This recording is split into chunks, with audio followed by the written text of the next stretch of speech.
अज्ञानतिमिरान्धानां ज्ञानाञ्जनशलाकया नेत्रमुन्मीलितं येन तस्मै श्रीगुरवे नमः। पचकान कलाकार वंशो व्यास छंडिचारा धारणा विग्रह पचकाई तथावग्रम सहस्रागरण महतागरण शब्द समयुक्त्यागरण वो श्री जिने भक्तिर दिने दिने सदा मेस्तु भवे भवे। वर्धमान शक्तिस्तव 273 વિશેષણો અરિહંત પરમાત્માના, એમાંથી આપણે અત્યાર સુધીમાં 44 વિશેષણો એનો અર્થ વિચાર્યો છે. હજી ઘણા બાકી છે. આજે સવારના આપણે 43 અને 44માં બે વિશેષણો કયા વિચાર્યા હતા?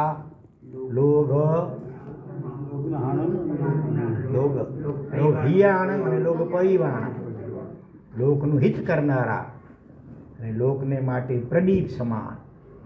આ બે વિશેષણનો અર્થ વિચાર્યો હતો. હવે આગળ વધીએ. લોગ પજ્જો અગ્રાણ, લોગ પજ્જો અઘરાણ. ખાસ ખ્યાલ રાખજો, પજ્જો અલગ છે. મોટા ભાગે લોગ પજ્જો અગ્રાણ, અગર પાણી. લોગ પજ્જો એટલે પ્રદ્યોત એટલે પ્રકાશ, વિશિષ્ટ પ્રકાશ. પ્રદ્યોત ઉદ્યોત કે ઉદ્યોત થયો, ખાલી ઉદ્યોગ કહેવાય કે ઉદ્યોત કહેવાય? ઉદ્યોત કહેવાય. પ્રદ્યોત અને ઘર એટલે કરનારા. કનો પ્રાકૃતમાં ક થઈ ગયો. સંસ્કૃતમાંથી લોક પ્રદ્યોત કરાય. વર્ધમાન શાસ્ત્રમાં આ શબ્દ છે. વર્ધમાન શાસ્ત્રમાં લોક પ્રદ્યોત કરાય. લોકમાં પ્રદ્યોત એટલે વિશિષ્ટ પ્રકાશને કરનારા એવા અરિહંત પરમાત્માઓને નવો નમસ્કાર થાઓ. તો અહીંયા લોક શબ્દથી અહીંયા શું લેવાનું છે તે આપણે જોઈએ. અહીંયા લોક શબ્દથી ગણધર ભગવંતો લે છે. શા માટે તે પોતે કહે છે આગળ. જ્યારે ભગવાન કેવળ જ્ઞાન થાય, દેશના આપે, અને પહેલી જ્યારે ગણધરની સ્થાપના થતી હોય, હા, તો એ વખતે ગણધર ભગવંતો ભગવાનને પ્રદક્ષિણા આપતા એક પછી એક 3 પ્રશ્નો પૂછે. પ્રશ્નો 3 વખત એક સરખા હોય અને જવાબ 3 વખત ભગવાનના અલગ અલગ હોય. 3 વખત પ્રેમજીભાઈ બોલો, કયો પ્રશ્ન પૂછે? ગણધર ભગવંતો ભગવાનને દક્ષિણા આપીને શું પૂછે? ભયવમ કિમ તત્તમ, એટલે ભગવંત તત્વ શું છે? 3 વખત પ્રશ્ન આ જ પૂછે. ભગવાન જવાબ 3 વખત અલગ અલગ આપે. પહેલી વાર શું કે ઉપન્નેય વા, ઉત્પન્ન પણ થાય છે. બીજી વાર કે વિગમેય વા, વિગમ એટલે નાશ પણ પામે છે. ત્રીજી વાર કે ધ્રુવેય વા એટલે અથવા આમ પણ કે ને ધ્રુવ ધ્રુવ પણ રહે છે, સ્થિર પણ રહે છે. ઉત્પન્ન પણ થાય છે, નાશ પણ પામે છે, અને છતાં બધું સ્થિર પણ રહે છે. દરેક પદાર્થ જળ હોય કે ચેતન, આત્મા હોય કે કોઈ પણ પદાર્થ, એમાં ક્ષણે કહું કે સમયે અમુક તત્વ એમાંથી પૂતગલ હોય તો એનો પરમાણુ નાશ પામી રહ્યા છે, નવા ઉત્પન્ન થઈ રહ્યા, જોડાઈ રહ્યા છે એમાં, અને મૂળ કાયમ રહે છે. મૂળ સ્થિતિ, મૂળ જે પદાર્થ, જેમ કે સોનું છે, સોનામાંથી તમે વીંટી બનાવો કે હાર બનાવો કે બંગડી બનાવો, પર્યાય અવસ્થાઓ બદલાય, જૂની અવસ્થા નાશ પામે, નવી અવસ્થા ઉત્પન્ન થાય, તો મૂળ સોનું તો કાયમ સ્થિર રહે છે. દૂધના મેળવણ નાખીને દહીં બનાવો તો દૂધનો પર્યાય નાશ પામે, દહીંની પર્યાય ઉત્પન્ન થઈ, મૂળ ઘોરસ તરીકે ઘોરસ કારણ કાયમ રહ્યું. એવી રીતે આત્મા પણ આજે અત્યારે આમને જોયું એટલે ઉપયોગ આ બાજુ ગયો, આમ જોયું ઓલો ઉપયોગ નાશ પામ્યો, નવો ઉપયોગ ઉત્પન્ન થયો. એવી રીતે મૂળ આત્મદ્રવ્ય કાયમ રહે છે. તો આ 3 પ્રશ્નોત્તરો સમગ્ર શાસનની સ્થાપના માટે પીઠિકા કે ભૂમિકા રૂપ બની ગયા. પૂછતો નર શું થાય? ખાલી જગ્યા પૂરો. પૂછતો નર 3 અક્ષર, 3 અક્ષર. પૂછતો નર ખાલી જગ્યા થાય. અહીંથી મને રહ્યા પૂછતો નર. પછી મેં પછી મારું પાટણ લજી ગયા, પછી મારું પાટણ લજી ગયા. પણ અહીંયા જરા જુદું છે, પ ઉપર છે, પ ઉપર.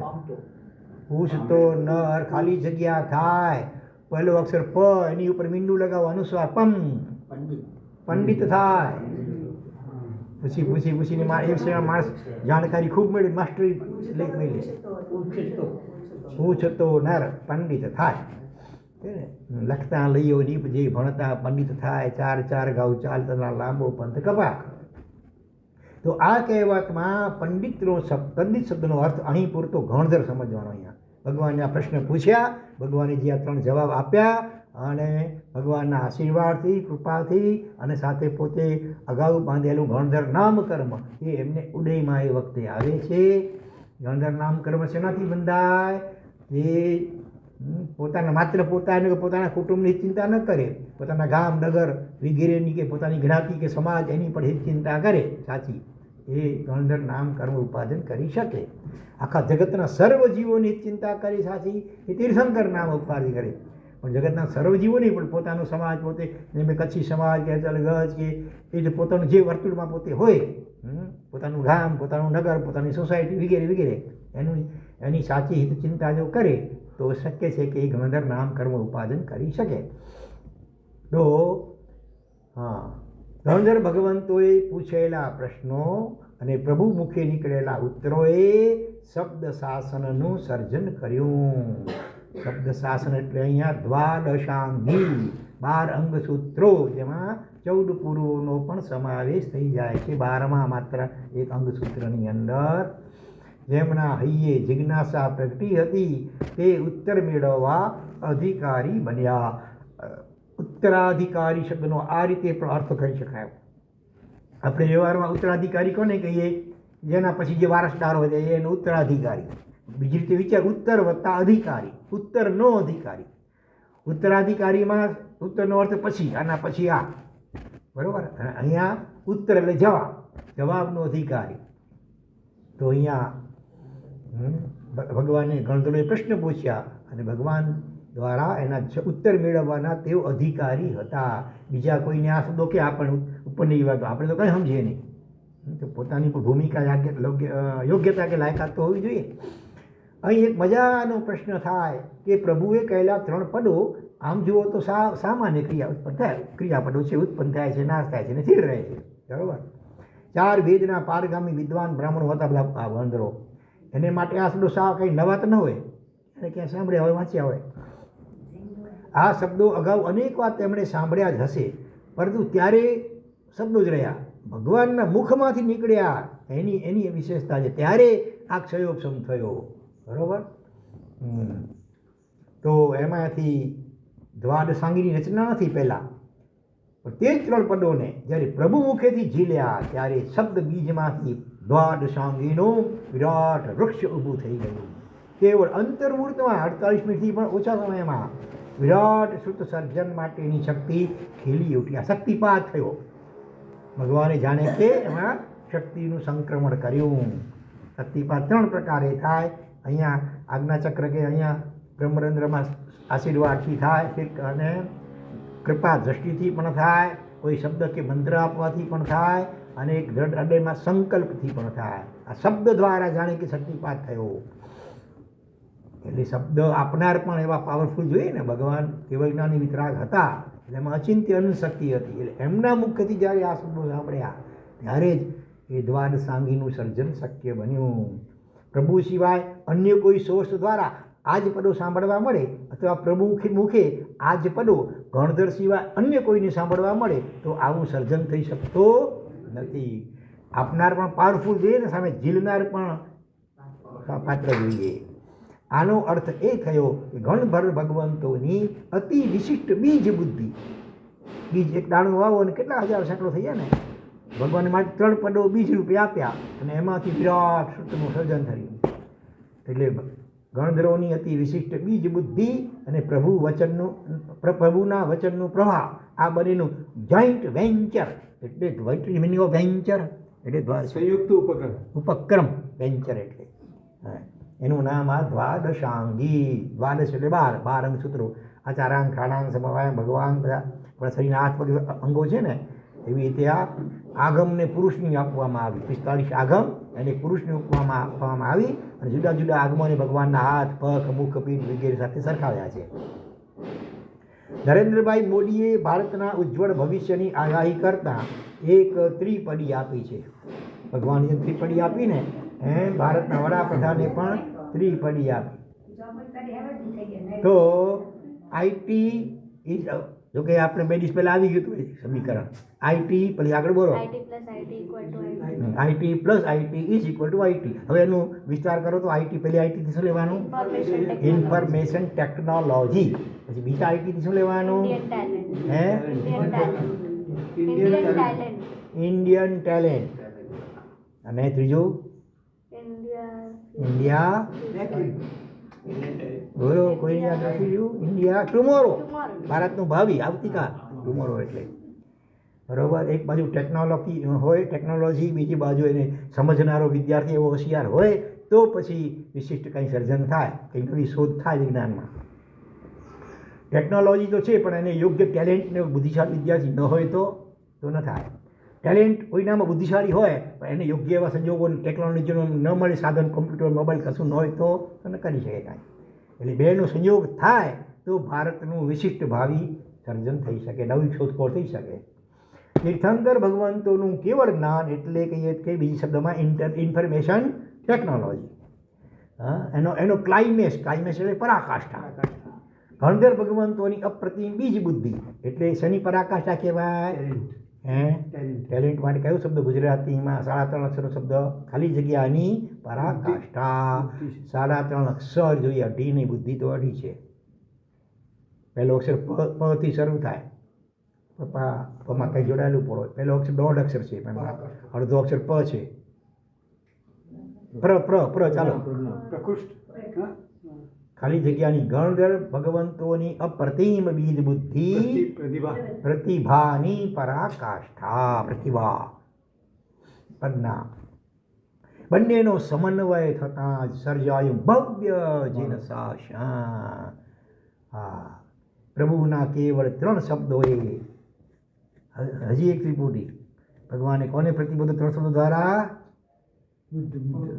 પૂજ્ય ચંદ્રકોશી. આ ત્રિપદી 3 પદો દ્વારા આટલું કહ્યું ને ઓલું આવો ભયંકર જવાબ એ પ્રતિબોધ પામી ગયો. બોલો, હજી કોઈ ત્રિપદી યાદ આવે છે એવી? કોઈ 3 વિશિષ્ટ શબ્દો કોઈકને કહેવામાં આવ્યા અને એનો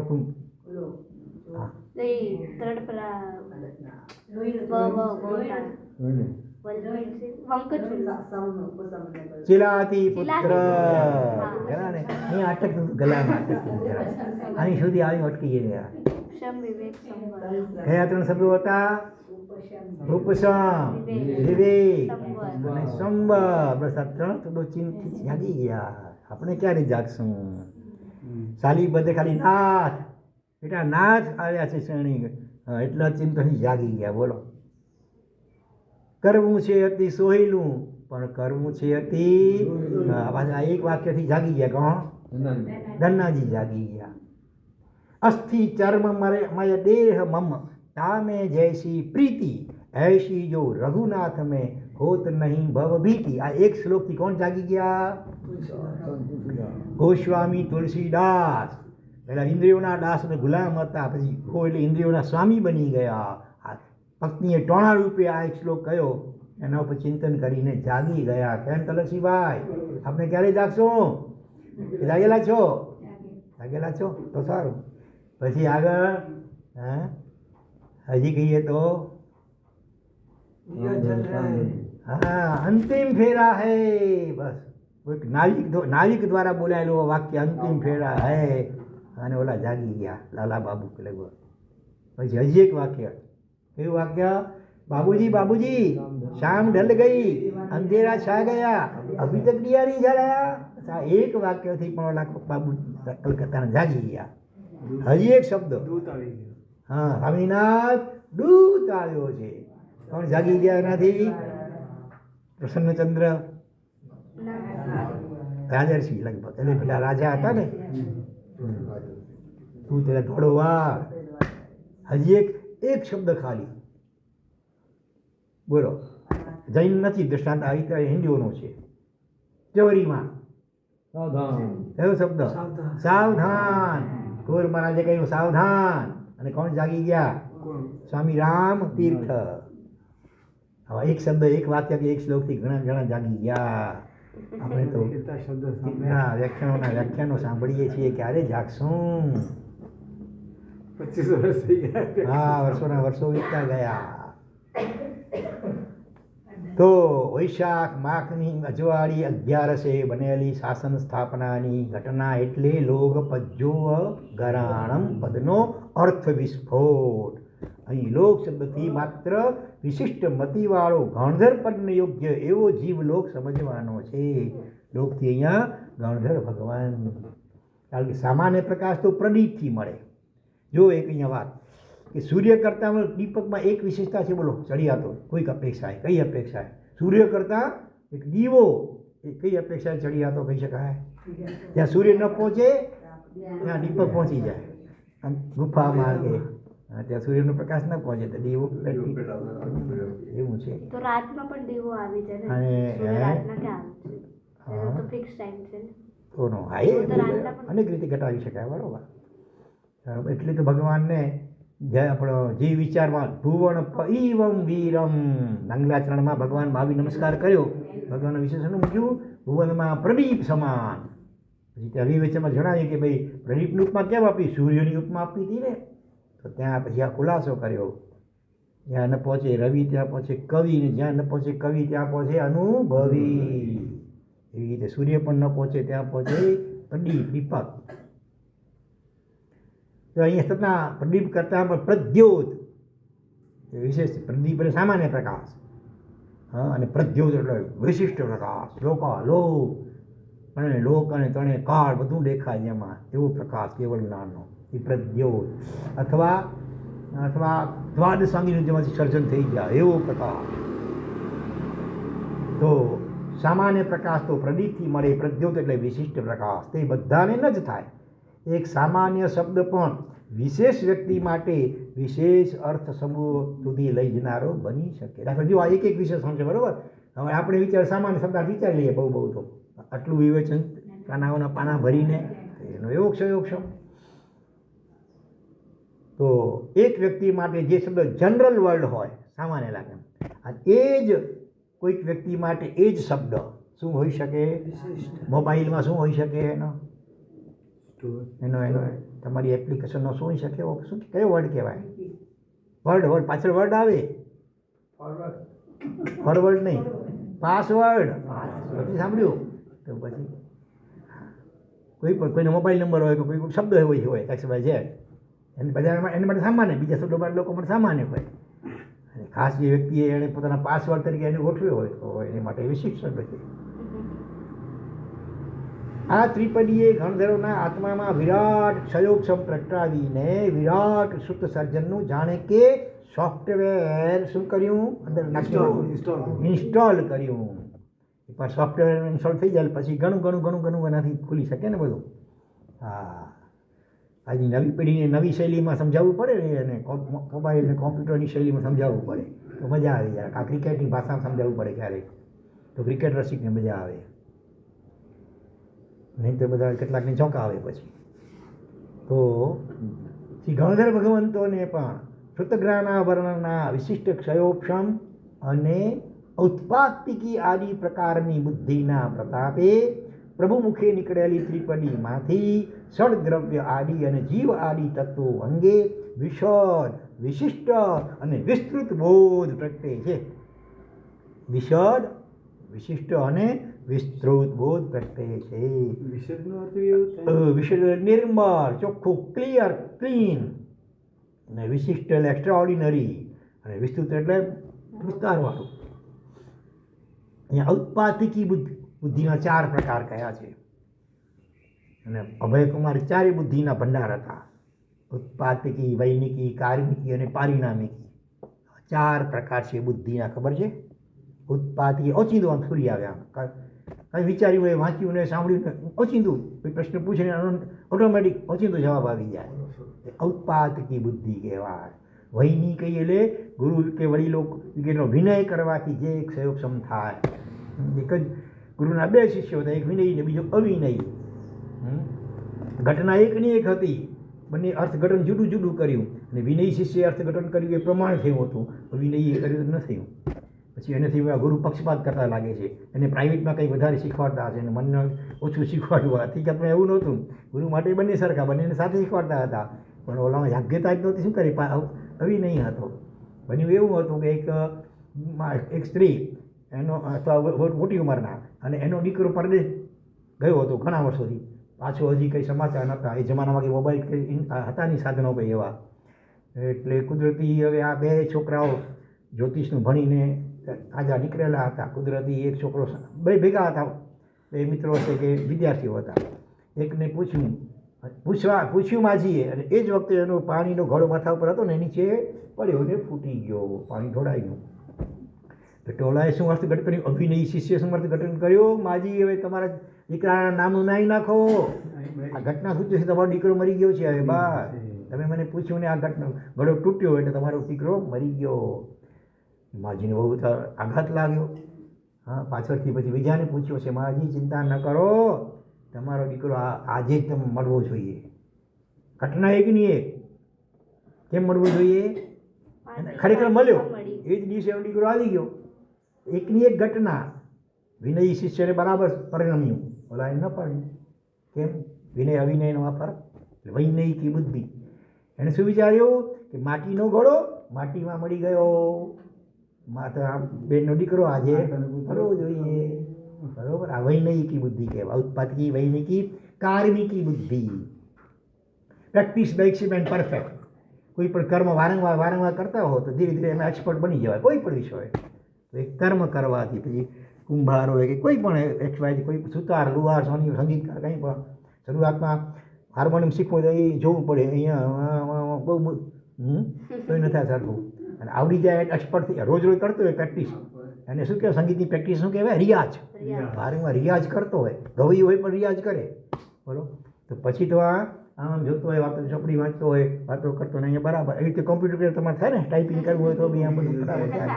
આ પ્રેક્ટિસ મેક્સિમમ પરફેક્ટ. આ કાર્મિકી બુદ્ધિ. અને ચોથી છે કંઈ પારિણામિકી બુદ્ધિ. કોઈ ઘટનાનું પરિણામ જોઈને એના ઉપરથી અનુમાન કરે, એ પારિણામિકી બુદ્ધિ છે. અહીં ઊંટ ઉપર બેસીને કોઈ જોતું હોય તો ઊંટ કે હાથી ઉપરથી, અને એની કે ઊંટ ઉપર, હા, એની અહીં જવની આંખ નથી, એના ઉપર રાણી બેઠી હશે, એ સગર્ભા હશે, અને એને દીકરો આવશે. આટલું બધું આ પરિણામ કહી દીધું એણે.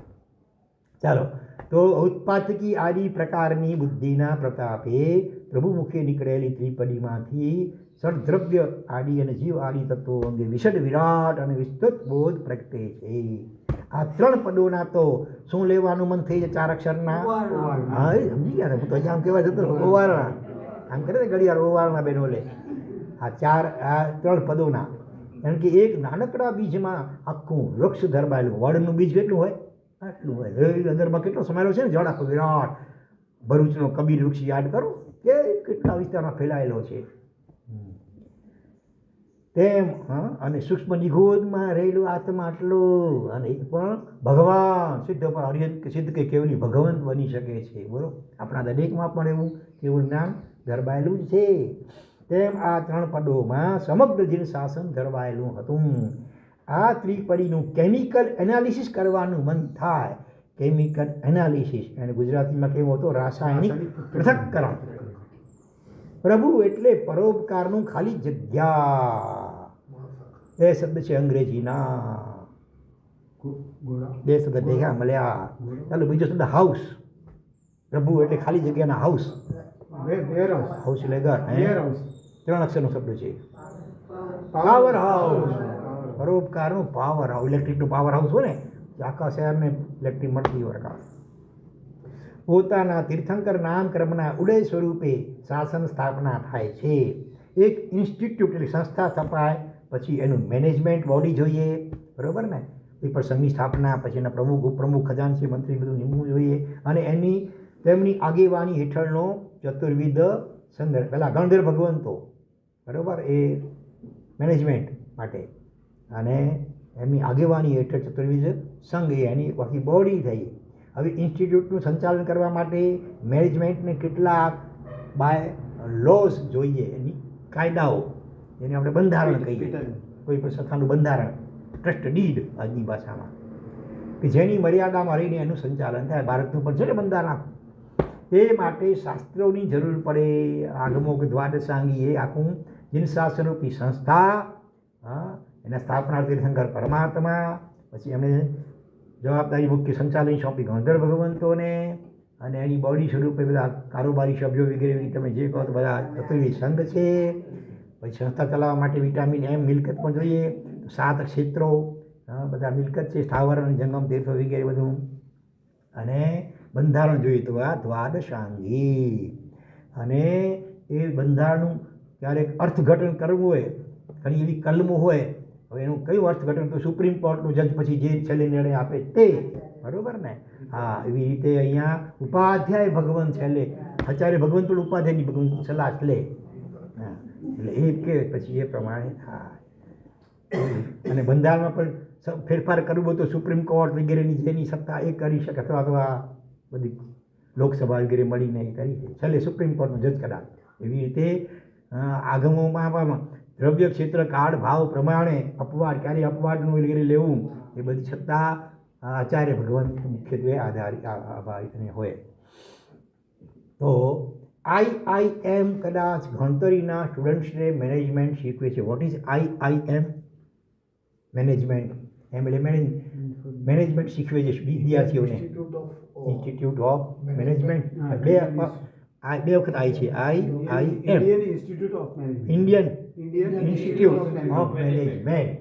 હા, એ સંસ્થા થોડા ઘણા જે હોશિયાર વિદ્યાર્થીઓ હોય એને એ મેનેજમેન્ટ શીખવે છે. પરંતુ એમના સ્ટુડન્ટ વિદ્યાર્થીઓ મસ્ત મોટી કંપનીઓને સાચવી, એકવાર CA બનાવ્યા સંસ્થા, પછી CA હોય તો કેટલીક સાચવી લે કંપનીઓના હિસાબ કિતાબ વગેરે. જે કંપનીઓના પ્રોડક્ટ્સ બહુ મોટા વર્ગ સુધી પછી તો ફેલાય. આ રીતે IIM પોતાના ટોપ લેવલ મેનેજમેન્ટની અસર બહુ મોટા વર્ગને આપે છે એમ કહી શકાય. શીખવાડી અમને અમુક જ વિદ્યાર્થી હોશિયાર વિદ્યાર્થીને, ધીરે ધીરે છે એનો લાભ ઘણા બધા લોકોને થાય, હજારો લાખો લોકોને થાય.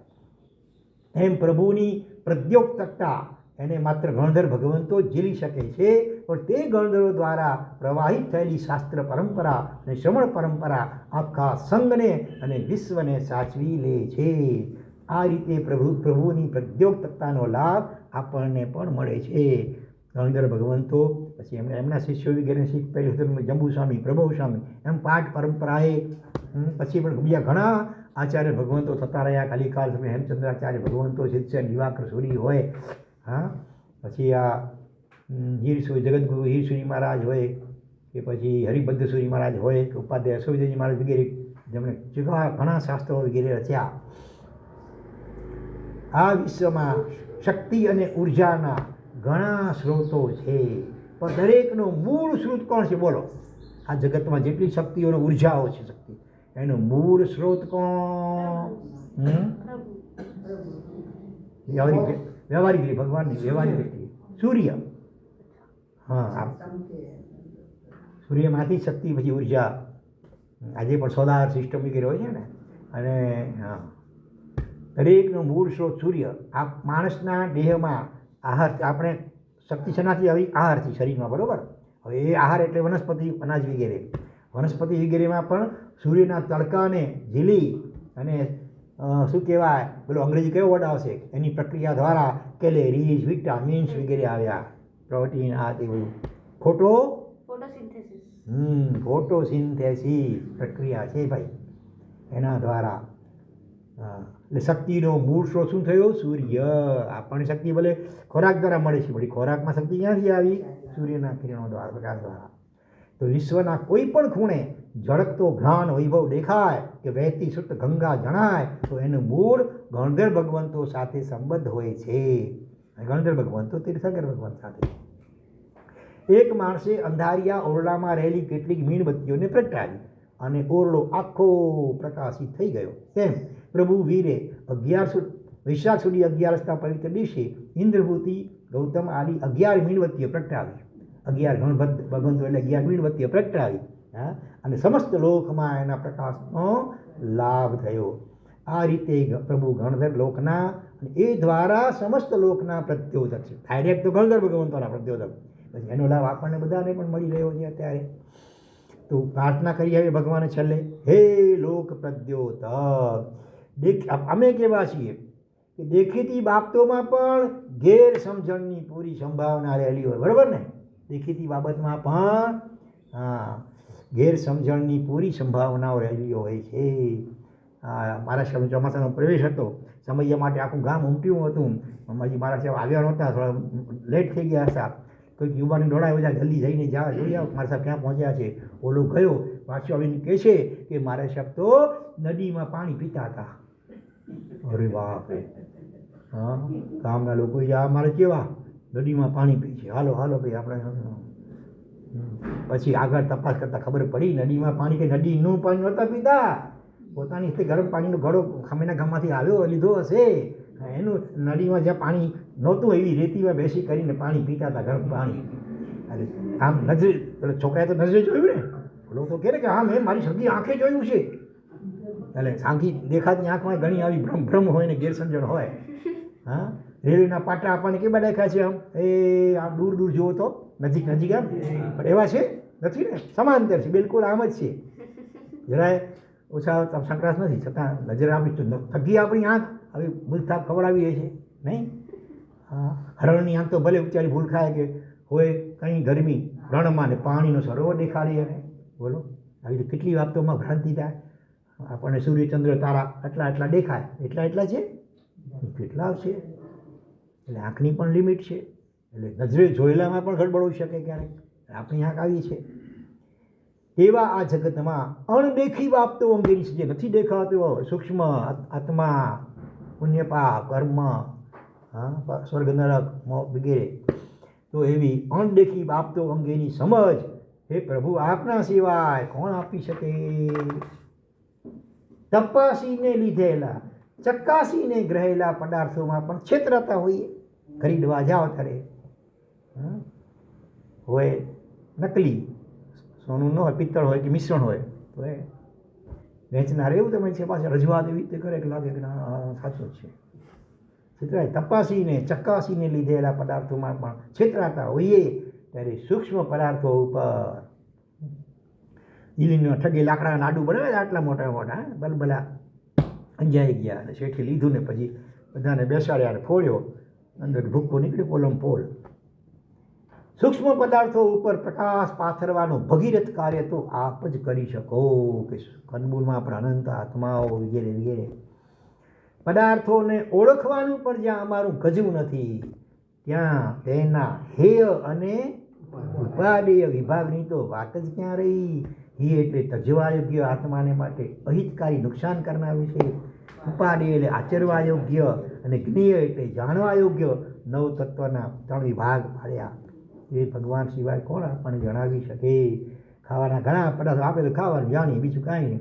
એમાં ભક્ષ્ય અને અભક્ષ્યના ભેદ કોણ સમજાવી સૂક્ષ્મતાથી.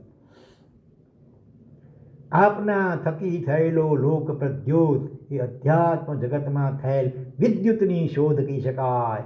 બધી બત્તીઓના પ્રકાશના મૂળમાં રહેલા એવા આપને અમારા અનંત અનંત નમન હોજો. ઓમ નમો અર્હતે લોક પ્રદ્યોત કરાય. બરોબર. તો લોક લોક લોક લોક વાચક જેટલા શબ્દો હતા 5 બધા પૂરા થયા.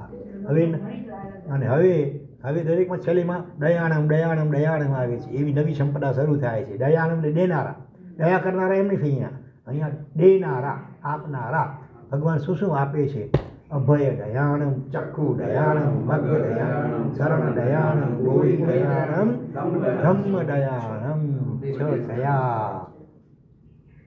6 માંથી એકને બાદ કરો ધમ્મ દયાણમને, બાકીના 5 અત્યારે લેવો. કારણ કે પછી દરેકમાં ધમ્મ ધમ્મ ધમ્મ પહેલાં આવશે ત્યારે ધમ્મ દયાણમ એમાં જશે. એ સંપદામાં ધમ્મ દયાણમ, ધમ્મ દેશયાણમ, ધમ્મ નાયગાણમ, ધમ્મ સારહીણમ, ધમ્મ વર્ષાવૃત ચક્રવર્તી. આ 5 પદોની અલગ સંપદા થશે. ધમ્મ દયાણમાં દયાણમ ભલે છે પણ છતાં એને આગળ અભય દયાણમાંથી લેવાનો પણ પાછળમાં. તો અભય દયાણમ, ચકુ દયાણમ, મગ દયાણમ, સદયાણમ, બોહી દયાણમ. આ 5 શબ્દોની એક સંપદા થઈ. હવે ભગવાન કેવા છે? અભયને દયા દેનારા, દાતાર, અભય દાનના દાતાર. અને આ શીર્ષકનું હેઠળ મૂક્યું છે માતાનો પાલક. આ વિશેષણ વિવેચન જે કરશે એના ચેપ્ટરનું નામ શું છે? માતાનો પાલક. હવે કઈ રીતે ઘટાડશે? જો પહેલાં આપણી સ્થિતિ કેવી છે?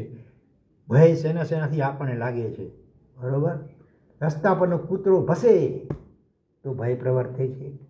મોડી રાતે કોઈ ઘરનો દરવાજો ખખડાવે તો પણ ભય લાગે છે. હમણાં કોઈક બહેને કહ્યું હતું મને, અને જાપ ધ્યાન સાધના કરતાં કરતાં મગજમાંથી એકદમ ફાટી જોરથી અવાજ આવતા હતા. ઘણી વાર થાય એવું, અંદરની અવાજ સંભળાય. એમને લાગ્યું કે ઉપરના રાતના કંઈ 2 વાગ્યા હતા, અને ગભરાઈ ગયા શું થાય છે. એટલે ઉપરના જઈને તો બીજો કોઈ હતો શીખ કે એનું ખખડાયો, કેમ હતા ગુલો ગુસ્સે થઈ ગયો, રાતના કેમ ઉઠાવતો. મને એમ કે તમારા ઘરમાંથી ક્યાં આવે છે કે શું, મને એવું અવાજ ભ્રમ થઈ ગયો.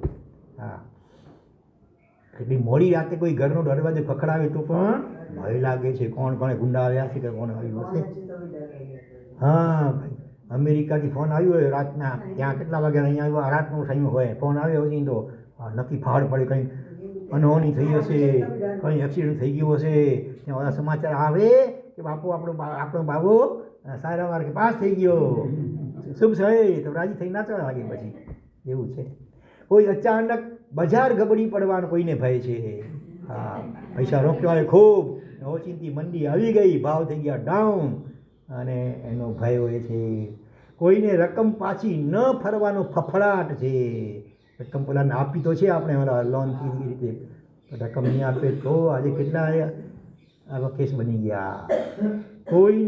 કોઈને દીકરી પાછી ફરવાનો ફફડાટ છે અંદરમાં. સાસરે મોકલી તો છે પણ જામશેની બંને વચ્ચે કે સાસુ સાથે તો એનો ફફડાટ છે. તો કોઈને દીકરાને સરખી લાઈન નહીં મળે આની ચિંતા. દીકરો ભણી ગયો પણ હજી ક્યાંય સેટ થતો નથી જોબમાં કે વ્યવસાયમાં, એની ચિંતા કે ભય છે. તો કોઈને દીકરો આડી લાઈન ચડી ગયાની બળતરા છે મનમાં. લોકો છોકરાને આટલો ભણાવ્યો, પૈસા ખર્ચા કેટલા બધા, હવે સોબત એવી ચડી ગયો વ્યસનોમાં, એની બળતરા મનમાં ચિંતા રહ્યા કરે. આ બધા કારણે તેનું ચિત્ત કેવું નથી. 2 આખા ને 2 અડધા અક્ષર, 2 અડધા અક્ષર સરખા જ છે. સ અડધો સ, 2 આખા અને 2 અડધા. 2 અડધા છે બંને પાછા અડધા સચ છે.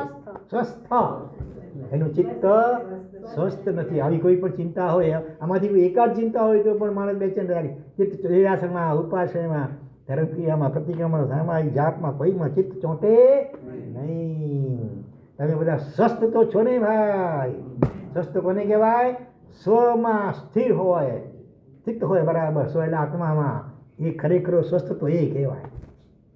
સ્વ એટલે પોતે આત્મા, એમાં એટલે સ્થિત હોય, સ્થિર હોય.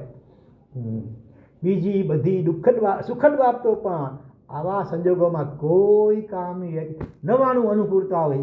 આમાંથી કોઈ એકાદ બાબતમાં ગડબડ હોય તો પછી નવાનું બધી સુખ ભોગવી શકતો નથી. ચિત્તનું સ્વાસ્થ્ય જીવનની પ્રાથમિક અનિવાર્યતા છે. બધાને ગ્રસ્ત હોય કે સાધુ સંત હોય, બધાને ચિત્તની પ્રસન્નતા તો જોઈએ છે કે નહીં? તમને હોય કે અમને? ચિત્ત પ્રસન્ને રે પૂજન ફલ કહ્યું, એમ કહ્યું પૂજાનું પણ ખરું ફળ હોય ચિત્તની પ્રસન્નતા. દરેકને જોઈએ છે. આ અનિવાર્યતા કોના પસાયે પૂર્ણ થાય છે? અઢી અક્ષર પ્રભુ અભય દયાણમ. હા, ભય હોય તો ચિત્તની સ્વસ્થતા હોય. માટે એ ભયને દૂર કરીને અભય ના દાતાર પરમાત્મા, એના શરણે જઈએ તો સાચી સ્વસ્થતા મળે. હા, કદાચ કોઈ પ્રતિકૂળ પરિસ્થિતિ તાત્કાલિક સુધરે કે ન પણ સુધરે, વાર પણ લાગે, તોય પણ પ્રભુના શરણે ગયેલો આત્મા અંતરથી નિર્ભય નિશ્ચિંત થઈ જાય. શરણાગતિ શ્રદ્ધાપૂર્વકની સ્વીકારેલી હોવી જોઈએ. પ્રભુ અભય, ચક્ષુ, માર્ગ, શરણ અને બોધિના દાતાર છે. આ 5 શબ્દો અર્થ કહે. અભય, દયાનંદ, ચક્ષુ એટલે આંખ, માર્ગ એટલે રસ્તો, શરણું, અને બોધિ બોધ જ્ઞાન. માટે જ પ્રભુ લોકોમાં ઉત્તમ, લોકના નાથ, લોકના હિતકારી, લોકના પ્રદીપ અને લોકના પ્રદ્યોતક છે. ત્યાં 5 શબ્દો ને આ 5 શબ્દો. સૌ પ્રથમ પ્રભુને અભયના દાતાર કહીને સ્તવના કહી છે. એક રાજાએ ગામમાં ઢંઢેરો પીટાવ્યો. What is meaning of ઢંઢેરો? Do you know ઢંઢેરો એટલે? જાહેરાત, ઉદ્ઘોષણા. હા, ઢોલ જેવું કંઈ હોય વગાડી બધા, પછી બધા લોકો કાન સરવા થાય ત્યારે પછી જાહેરાત કરવામાં આવે કે પોતાની બકરીને મહિના સુધી રોજ લીલો ઘાસચારો આપવા છતાં જો તેના વજનમાં સહેજે પણ વધ કે ઘટ ન આવે તો તેના માલિકને ઊંચું ઇનામ રાજા તરફથી જાહેર થયું. લીલો ઘાસચારો ખાવા છતાં વજન ન વધે એવું તો બને જ સી રીતે? બકરી માટે કહેવાય છે કે બકરી કકરી ન ખાય, બે મળે ખાય, આકડો એ ખાય ને બાવળ ખાય, મળે ખાય, અને પેટ ભરીને ખાવાનું આપો જોઈએ એટલું રંજકો કચ્છી લીલો ઘાસચારો, તો એ વજન વધે નહીં એવું બને? છતાં દરેકના આશ્ચર્ય વચ્ચે એક ખેડૂતે તૈયારી બતાવી. I am ready to accept your challenge. હું તમારા પડકારને ઝીલવા માટે તૈયાર છું. બરોબર, તેની બકરીનું વજન કરી લેવાયું. મહિના સુધી રોજ બકરીને માપસરનો ઘાસચારો ને જોઈએ એટલો ઘાસચારો પહોંચે છે, તેનું મોનિટરિંગ થતું રહ્યું, બરાબર દેખભાલ વગેરે, અને મહિનાના અંતે વજન કરાયું. તો ખોરાક લેવા છતાં વજન ન વધ્યું. એવું એની મજાનું રાજ હતું. રહસ્ય શું હતું કહેશો? કોઈ કેટલાને ખબર છે? હા, જોજો ભાઈ, ઊંઘ ના આવે, સમાધિ આંખ ખુલ્લી રાખજો. હા, અરે બકરી ખોરાક લે ત્યારે એક માણસ સામે વજનદાર શું લઈને ઊભો હોય? લાકડી લઈને. એ રીતે બેસતો કે બકરી ગભરાતી. અહીંયા ઠોક, શરૂઆતમાં એક બે ઠોક્યું, પછી થોડું, હવે એને ભય પછી ગયો. હવે જેવું માથું ખાવા માટે નાખી તો પછી દંડો. એટલે ગભરાતી રહે છે. એટલે ભય ખાવાનું આપે એટલે ક્યારેક થોડીક વાર લાગે વજન વધારે ઘટી ગયું છે તો વળી હટી જાય. રોજ વજન માપતા રહે, લાગે કે ઘટ્યું છે તો માણસ દૂર થઈ જાય, આખી વાત વધવા લાગ્યું છે તો વળી આવીને લાકડો ન થાય. એટલે ભય અને ભોજનનું મિશ્રણ એ વજન વધવા દેતો તું. આ ભય ચીજ એવી છે, ભય એવી ચીજ છે કે પોષક ખોરાકમાંથી પણ શું ન મળવા દે? પોષણ. ખોરાક એકદમ જોરદાર હોય, સાલમ પાક, અળગિયા પાક, પાક, ગુલાબ પાક, ટોપરા પાક, બધા પાક હોય, ત્યાં વજન વધેની ચિંતા પડી હોય, ટેન્શન પડ્યું હોય તો, ભય હોય તો. અને સુખદ અનુભવમાંથી પણ એ ભય શું ન લેવા દે? 3 અક્ષરનો શું લેવા ન દે? આનંદ. બધી અનુકૂળતા હોય છતાં અંદરમાં ભય પડ્યો કોઈ પણ જાતનો, એને કારણે આનંદ ના મળવા દે. મેડિકલ ચેકઅપ કરાવી લીધા પછી અને રિપોર્ટ આવતા પહેલાં વચગાળાના સમયમાં માણસ કોઈ મીઠાઈનું કે મહોત્સવનું સુખ પણ માણી શકતો. હા, રખેલી કેન્સરની ગાંઠનું કંઈ થશે તો નિદાન ભય પડ્યો હોય, ચિંતાને કારણે મીઠાઈ કે મહોત્સવમાં એને મજા ના આવે, ત્યારે માણસ સંભવિત માંદગીના ભય હેઠળ હોય છે. કદાચ સંભાવના છે એની માંદગી પણ ભય લાગે છે. એકવાર માંદગીની સંભાવના રૂલ આઉટ થઈ જાય, રૂલ આઉટ એટલે દૂર, ખબર પડી જાય પછી તે અંદરથી ખબર બે રીતે કઈ બીમારી નથી, એટલે પછી તે અંદરથી પોતાનું સહજ હાસ્ય પાછું મેળવી શકે છે. બજાર 600 પોઈન્ટ ડાઉન થયા પછી રસાળ ભોજન કરવું કે ભોજન કેવું લાગે? કડવું લાગે. રસાળ ભોજન પણ, રસગુલ્લા પણ કડવા લાગે. જેમ તાવ આવે તેમ પણ કડવા લાગે ને તેવી રીતે. કારણ કે ત્યારે રૂપિયા જવાના ભય હેઠળ ભોજનની થાળી દબાયેલી હોય છે. સ્વાસ્થ્ય ગુમાવવાનો ભય શેને હરી લે છે? 2 અક્ષરની રાતના આવતી ઊંઘને હરી લે છે. સંબંધ તૂટવાનો ભય જીવને કેવો કરી મૂકે? 3 અક્ષરનો બળતો. 2 બાકો 4 થઈ ગયા. બળતો સંબંધ તૂટવાનો ભય, વેવાઈ સાથે કે કોઈ પણ સાથે. જિંદગી પૂરી થઈ જવાનો ભય બધી રીતે કેવા કરી મૂકે છે? 4 અક્ષરનો શબ્દ હમણાં તમે બોલ્યા ઈ 2 બાકડા. હા, આબરૂ જવાનો ભય શેને આનંદને હણી નાખે છે? સ ઉપરથી 3 અક્ષર, 3.5 અક્ષર ખાલી જગ્યાના આનંદને હણી નાખે છે. સમ, પેલો અક્ષર સમ, 3.5 અક્ષર. સંપત્તિના આનંદને હણી નાખે. ધન ગમે એટલું હોય પણ આબરૂ, સમાજમાં બે આબરૂ થવાની કોઈ એવી સંભાવના હોય, દીકરા કે દીકરીએ કે મોટી ગડબડ કરી નાખી હોય તો એના કારણે કરોડો રૂપિયા હોય તો પણ એનો આનંદ જે માણી ન શકે. ભય એક શૂન્ય છે, શૂન્ય એટલે મીંડું. એ શૂન્યનો ગુણાકાર ગમે એટલી મોટી રકમ સાથે કરી લો, સરવાળો શું આવે? શૂન્ય. કરોડ ગુણ્યા શૂન્ય કરો તો કરોડ શૂન્ય થઈ જાય.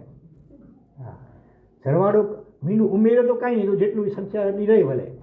કરોડ વત્તા 0 કરો તો કરોડ રહે, પણ કરોડને શૂન્યથી ગુણાકાર કરો તો કરોડનું એ શૂન્ય થઈ જાય. એટલે ભય કોઈ એક ચીજનો એવું હોય, બાકી 99 અનુકૂળતા એ બધી શૂન્યવત થઈ જાય.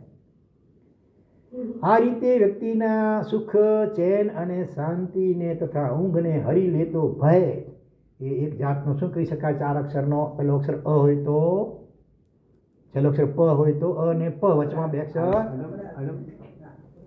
અ અને પ, વચમાં 2 અક્ષર કયા? અભિશાપ. ભય એક પ્રકારનો અભિશાપ છે, આશીર્વાદ નથી.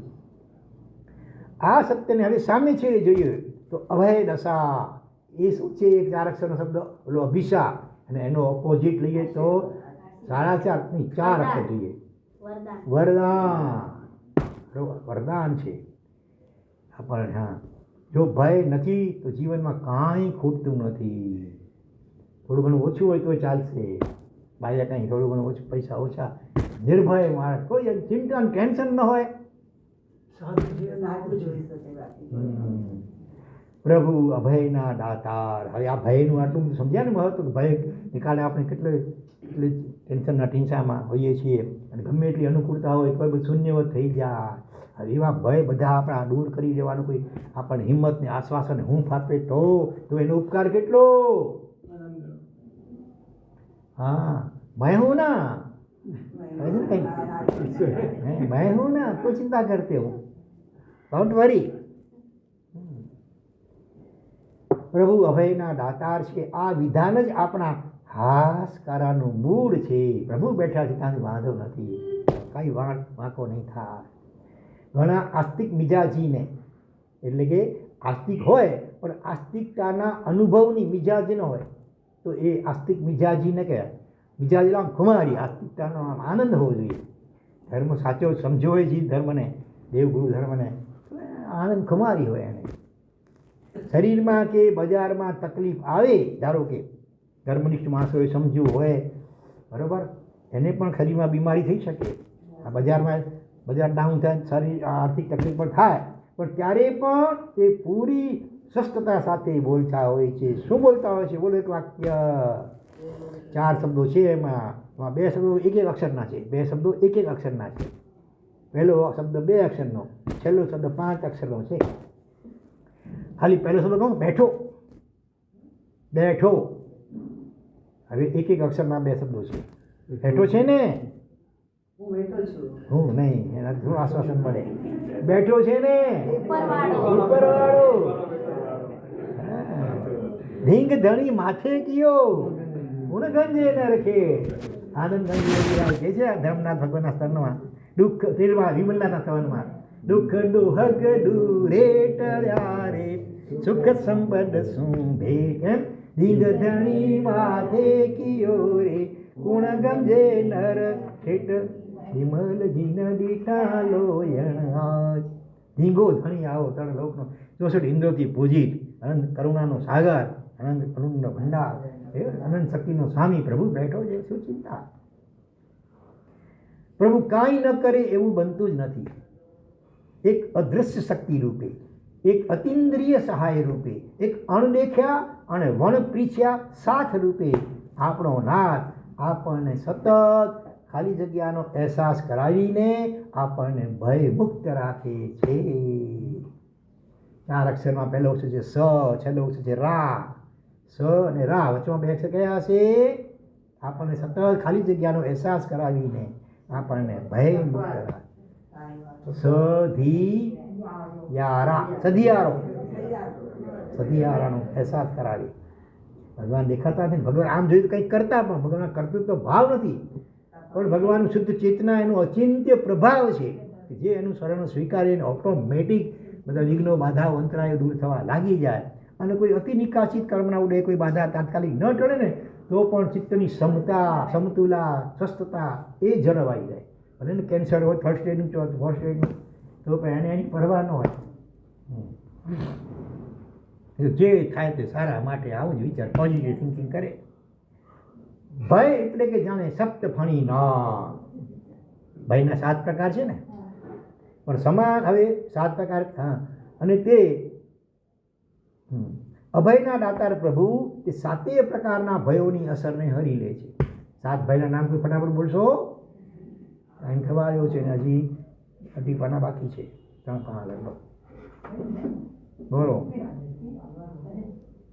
ઇહલોકનો ભય. ઇહલોક એટલે આ લોક નહીં, સજાતીય. મનુષ્યને મનુષ્યથી ભય, પશુને પશુથી ભય, દેવતાને દેવતાથી ભય. એ સજા, એ ભય એને અહીંયા ઇહલોક ભય કહે છે. પરલોક ભય એટલે અન્ય જાતીય જીવોથી ભય, જેમ કે મનુષ્યને કૂતરાથી ભય, કે સર્પ વગેરેનો ભય, કે ભૂત પિશાચ વગેરેનો ભય. આને કહેવાય પરલોક ભય. બરોબર? આપણે જે અર્થ સમજીએ તે અર્થ નથી અહીંયા આ લોકને પરલોકનો. ત્રીજો છે આદાન ભય. એ ચલો, આદાન એટલે કોઈ લઈ લેશે તો, મારી વસ્તુ ચોરી લેશે તો, ધન વગેરે, એનો ભય, ચોરીનો ભય. પછી અકસ્માત ભય. અહીંયા પણ અકસ્માત એક્સિડન્ટ નહીં, અકસ્માત. અકસ્માત એટલે કોઈ કારણથી. અકસ્માત એટલે કોઈ કારણ ન હોય દેખીતું, તમને ખબર ને કેમ ભય લાગ્યા કરતો હોય, અરે કોઈ કારણ ન હોય છતાં અકસ્માત, એક્સિડન્ટ નહીં. બરોબર? પછી છે આજીવિકાનો ભય. ધંધા રોજગાર, એના ઉપર કોઈ સંકટ આવી પડવાની લાગણી. પછી છે અપયશ, અશ્લોક. શ્લોક એટલે પ્રશંસા, અશ્લોક એટલે અપયશનો ભય. પોતાના સ્નેહી કે સજ્જન વર્તુળમાં આબરૂ જવાનો ભય, અપયશનો ભય. અને સૌથી મોટામાં મોટો ભય મરણનો ભય. કોઈ રોગ કે તોફાનનો ભોગ બનીને મરી જવાનો ફફડાટ. અણુ બોમ્બ પડશે તો, કોરોના લાગુ પડી જશે તો, કેન્સર થશે તો. અભય વગેરેના દાતાર ભગવાન સ્વયં છે. નૌકામાં છતાં પણ જો નૌકામાં બેસીને સામે છેડે પહોંચનારે 2 હાથે ભલે હલીસા લગાવ્યા હોય, બરાબર, હોડીમાં બેસીને, છતાં પણ લોક વ્યવહાર એવો જ થાય છે કે નૌકાથી પાર પામ, એવો હોડીથી. હોડી જડશે, કંઈ કરતી કાંઈ નથી, એને જ મેં હલાસી લગાવી, છતાં પણ વ્યવહાર શું કે હોડીથી પાર પામ્યો. મેં હલીસા લગાવ્યા, હલીસાથી પાર નથી કહેવાનું, બરાબર ને? ભગવાન કરતાં કાંઈ નથી, તો ભગવાનના કૃપા કે પ્રસાદથી બધું થાય છે. એટલે યશના ભાગીદાર પરમાત્મા છે. જો બરાબર. હવે બીજો દાખલો, ભોજન બનાવવાનું, ચાવવાનું, પચાવવાનું બધું જ ભલે આપણા પક્ષે છે, છતાં આપણે કે ભોજનથી તૃપ્તિ થઈ. બરાબર? તો અહીંયા યશ ભોજનને અમારે એવું માનીએ છીએ. એમ ભગવાનને પક્ષે એ કર્તૃત્વ ભલે પ્રગટ ન જણાવાય આપણને, દાખલા કીધું ભગવાન વિતરાથી કાંઈ કરતા નથી, છતાં પણ વ્યવહારમાં તેવો પ્રયોગ થાય છે. દેવ ગુરુ પશાય ભગવાનની અદૃશ્ય અચિંત્ય કૃપાથી બધું સારું થાય છે. ગાડલામાં સૂતેલું બાળક ભયથી રડતું હોય ત્યારે માતા તેને સીધું જ પોતાની તેના ખોળામાં લઈ લે છે અને બાળક છાનું રહી જાય છે. હવે ગોળ કરતાં પણ ગાડીમાં, ડનલપની ગાડી, એમાં ફેસિલિટી વધારે હશે, પોચી અહીંયા તો ખરબચડું, તો પણ શેનું ફિલિંગ ગોદમાં થાય છે? અંગ્રેજી શબ્દ કયો એને માટે? ફેસિલિટી. તેમાં હા, સેફટી. માતાની ગોદમાં સલામતી હોય છે, કાંઈ પણ થશે તો માતાવાળી રક્ષણ કરશે. માતાનું વ્યક્તિત્વ ત્યાં કામ કરે છે. અઢળક સામગ્રીથી કે રક્ષકોથી પણ હવે દશા મળતી નથી. તે કોના થકી જ મળે છે? અઢી અક્ષરના પ્રભુ થકી મળે છે. બાળક પાસે ગમે એટલા શસ્ત્રો વગેરે હોય, પછી તો ચીન કે અમેરિકા કે કોઈ કરે તો એનાથી અભય દશા મળતી નથી, પણ પ્રભુ થકી જ મળે છે. અભય દશાનું દાન આ શ્રેષ્ઠ કક્ષાનો પરોપકાર છે. બરાબર?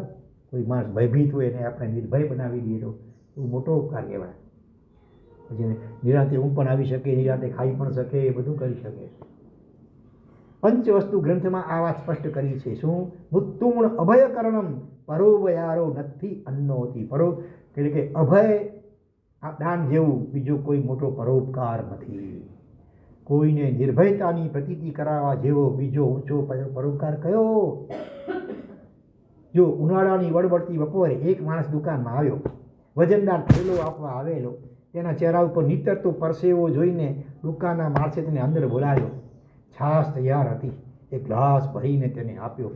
શેરીમાં ફરતો ટોમી કૂતરો ગુરકિયા કરતો ભસે છે અને પેલો માણસ ગભરાઈ ગયો. હાથમાં રહેલા ગ્લાસમાંથી છાશ છલકાઈ. ત્યાં તો વળી પાનાના ગલ્લાવાળાએ ટોમીને ઈશારાથી અને પાડેલો હતો એટલે શાંત કરી દીધો. અને પહેલાંને કહ્યું ચિંતા ન કરો, આ પાડેલો છે તમને હવે કાંઈ નહીં કરે. હાશ થાય ને, પેલા છાસ હાથમાં આવી તો એ હાશ નહોતી થઈ શકી પૂરી. હવે તો કૂતરાને હા પેલા માણસને મનમાં હાહાકારો થયો અને તેણે છાશ પી લીધી. એ માણસને પૂછો તો કહેશે કે છાશ આપવાવાળા કરતાં પણ હાશ આપવાવાળું ચડે. બરાબર, ભગવાન હાશ આપણને આપનારા ભયદાર એટલે હાશ. તમે ચિંતા ટેન્શન હોય ડોન્ટ વરી, ભગવાનનું શરણ સ્વીકારી લો, બધું સારું થઈ જશે. અજાણ્યા માણસને જોતા ગભરાઈ જતું બાળક બાજુમાં રહેલી મમ્મીને વળગી પડે છે. મમ્મી થકી રક્ષણ થશે કે કેમ એ તો પછીનો પ્રશ્ન છે, પણ એક એને સુરક્ષિતતાનો અહેસાસ ચોક્કસ થાય છે. આમાં માણસ બહુ જોરદાર હોય તો કાંઈ મમ્મી ન પણ પહોંચી શકે. બરાબર, હરણી હોય પોતાના બચ્ચાને બચાવવા માટે સિંહની સામે ઘસી જાય, સિંહ સામે હરણીનું શું ગજવું, પણ તોય પોતાની મમ્મી હોય પાસે તો બાળકને આશ્વાસન હોય. અંધારી ગલીમાં રાતે ઘર તરફ જતો માણસ સામેથી આવતા બે અજાણ્યા શખ્સોને જોઈને ગભરાય છે, અને એ જ વખતે સોસાયટીનો વોચમેન નજરે પડે છે અને એના વધી ગયેલા ધબકારા શું અનુભવે છે? ત્રણ અક્ષરની રાહત અનુભવે છે. એવો દાખલો બીજો, પોતાના રહેણાંક વિસ્તારમાં ગુંડા કે આતંકનો ભય હોય ત્યારે અચાનક પેટ્રોલિંગ કરતી કોણ પોલીસ વેન નજરે ચડતા જ થાય હાશ. આ હાશ આપનારા કેટલું આપે છે, બરાબર ને? આ હાશ અને હળવાશ અંદર ઊભી થતી એ અભય દશાની નીપજ છે. એ કીધું કાંઈ ન આપનારા પણ માત્ર અભય દશા આપીને જે ઉપકાર કરે છે ને તે ઘણો ઊંચો છે. કોઈ વસ્તુ નથી ન આપતા હોય ભલે, પણ આશ્વાસન હું બેઠો ચિંતા ન કર, તારો કોઈ વાર વાંકો નહીં કરી શકે, તો માણસ નિશ્ચિંત હોય. જીવને ખરી અભય દશાનું વરદાન કેવળ પ્રભુ જ આપી શકે છે, કારણ કે 4 કારણ બતાવે છે. એમને એમ નથી કહેતા પ્રભુ ઉત્કૃષ્ટ ગુણોથી યુક્ત છે, રાગ દેશો કાંઈ નથી. નહીં તો આજે માણસ કોઈકને આશ્વાસન આપે પણ એનું મગજ ફરી જાય કોઈ કાલે વળી તો પછી મારી પણ નાખીએ. નથી બનતું, એવું ઘણું બનતું હોય છે. હા, એકવાર એનો સહાયક હતો ને પાછળથી બેનો અણબન થયું તો એને જ પતાવી નાખેલા. ગુંડાઓ હોય ને બીજા મોટા એમ કરી નાખે, એન્કાઉન્ટર. ભગવાન ઉત્કૃષ્ટ ગુણોથી યુક્ત છે. પછી પ્રભુ અચિંત્ય શક્તિ, ગુણો શક્તિનો બચાવવાનું શું કરી શકે? ભગવાન અચિંત્ય, આપણે કલ્પી ન શકીએ એવી બુદ્ધિ શક્તિથી યુક્ત છે. પછી પ્રભુ સ્વયં અભય ભાવથી યુક્ત છે. પોતે નિર્ભય હોય એ બીજાને નિર્ભય બનાવી શકે, પોતે ગભરાતો તો બીજાને ક્યાંથી આશ્વાસન આપી શકે? અને ચોથું, પ્રભુ પરહિતની ભાવનાથી યુક્ત છે. સતત બીજા જીવોનો કલ્યાણ હિતની જ ભાવના અંદરમાં રહેલી છે. પ્રભુ આ 4 વિશેષતાઓથી યુક્ત હોવાના કારણે અભય દશાની સિદ્ધિ પ્રભુ થકી જ થાય છે. એમ લલિત વિસ્તરામાં સ્પષ્ટ જણાવ્યું છે કે અસ્ય ભગવદ્ભ્ય એવ સિદ્ધિ. આ જે અભય એ ભગવાન દ્વારા જીવને ખરેખર પ્રાપ્ત. પરલોકનો ભય, દુર્ગતિનો ભય ન રહે. ભગવાનની શરણાગતિ સમ્યક પ્રકારે સ્વીકારે જીવ તો, અને કાયમ માટે બધા દુઃખોને ભયોનો અંત આવી જાય એવી મોક્ષ દશાને પણ જીવ જલ્દી પામી શકે. એક સાધકનો અનુભવ જાણવા મળેલો. હાથમાં વાની તકલીફ થવાથી હાથની ક્રિયાઓ અટકી પડી હતી. યુવાન વયે પણ હાથ અટકી જાય, આંગળા વળે નહીં, થેલી પણ ઊંચકી શકાય નહીં. આવી દુર્દશાથી મન થોડું સંતપ્ત થયું હતું. છેવટે સજ્જડ શ્રદ્ધા સાથે એક પ્રયોગ એમણે કર્યો. શું કર્યો? હાથમાં કલમ લઈને લખવાનો પ્રયાસ કર્યો. નમો ગ્રી. ઘણી મુસીબતે પેન ઉપર ગ્રીપ આવી અને ગરબડિયા અક્ષરે લખવા માંડ્યું. શું લખ્યું ખબર છે? પ્રભુ તું મારી સાથે છે, હું નિર્ભય છું.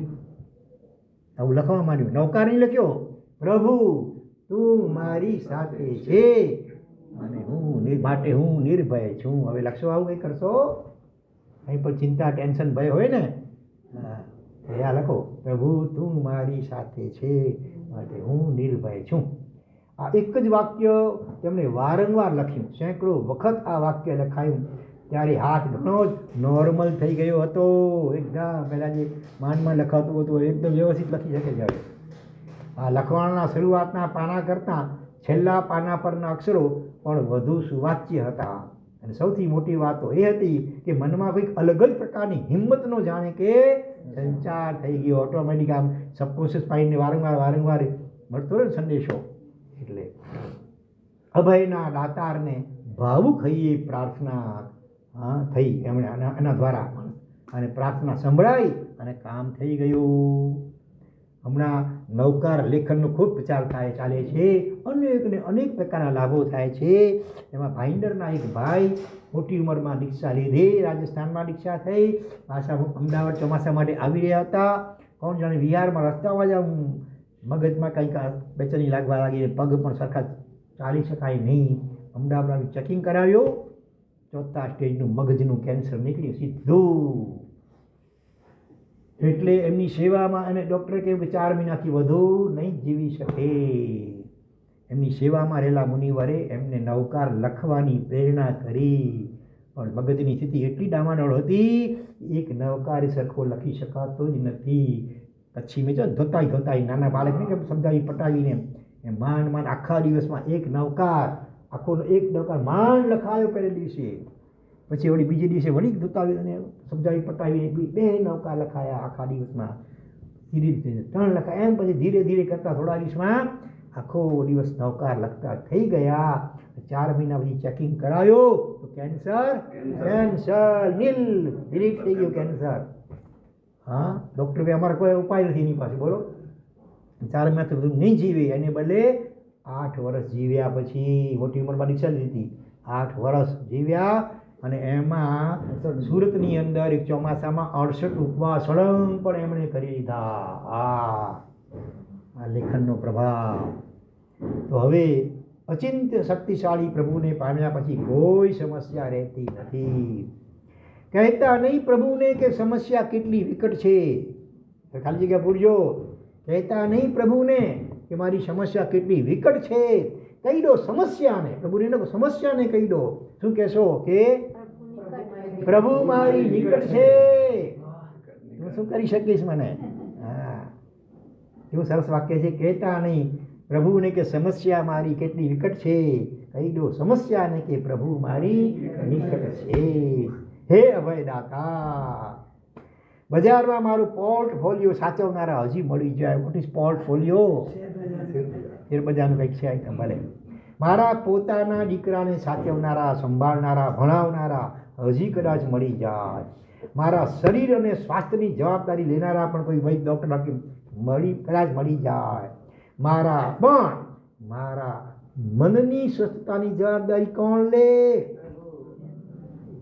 હા, કોઈ પૈસા આપશે કે દવા આપશે કે કપડાં આપશે કે દુકાન બધું આપશે, પણ મારા મનની સ્વસ્થતાની જવાબદારી કોણ લે?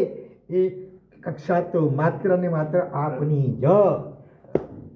ચિત્ત સ્વસ્થતાની જવાબદારી સ્વીકારનારા હે પ્રભુ, આપને અમારા સૌના કરોડો અનંત નમસ્કાર હો, નમસ્કાર હો, નમસ્કાર હો. જૈનાગ્રંથ બોલાય હાર્દિક મિચ્છામિ દુક્કડમ સર્વમંગલ માંગલ્યમ સર્વકલ્યાણકારણમ ધર્મ